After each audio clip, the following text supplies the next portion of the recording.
संहिता क्या है? श्लोकों का संग्रह, व्याकरण पर पुस्तक, आयुर्वेद ग्रंथ, वन पर लिखी पुस्तक। श्लोकों का संग्रह। ऋग्वेदिक कालीन आर्यों से संबंधित कौन सा कथन असत्य है? इसमें आ जाएगा वह द्रुत कीड़ा नहीं जानते थे, ये असत्य है। ऋग्वेदिक समाज किस रूप में संगठित था? जन। निम्नलिखित में से यह किसका तर्क है कि आर्य मध्य एशिया से आए थे? बेंडस्टीन मैक्समूलर का। जाति प्रथा कब सर्वप्रथम जटिल होती हुई दिखाई दी?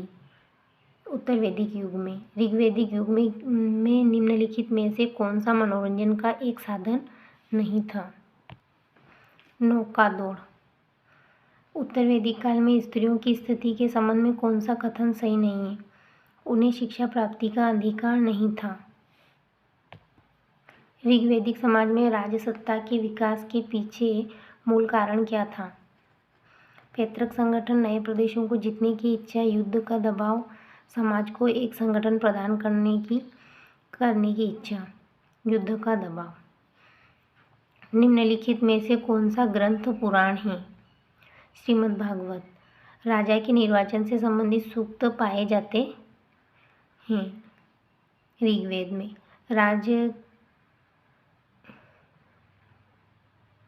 राज्य के अधिकारी रत्नीन किस यज्ञ से संबंधित होते थे? राजसूय। वैदिक युगीन इतिहास का प्रधान स्रोत है श्रुति संहिता।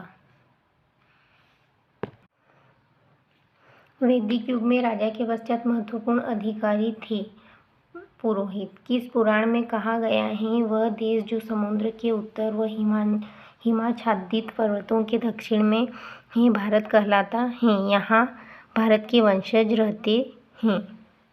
विष्णु पुराण में। ऋग्वैदिक सभ्यता का वह तत्व जिसकी उपनिषदों के ऋषियों ने आलोचना की था? यज्ञवाद। उत्तर वैदिक युग में जाति प्रथा का आधार हो गया था? जन्म। द्विज किसे कहा जाता था? ब्राह्मण, क्षत्रिय, वैश्य। नैतिक व्यवस्था रीत के निरीक्षक के रूप में किस वैदिक देवता का वर्णन हुआ है? वरुण। छांदोग्य उपनिषद का संबंध किस वेद शाखा से है? सामवेद। निम्नलिखित कथनों पर विचार कीजिए। न चुकाए गए ऋण के बदले में दासत्व की प्रथा वैदिक काल से लेकर बुद्ध के समय तक प्रचलन में नहीं थी।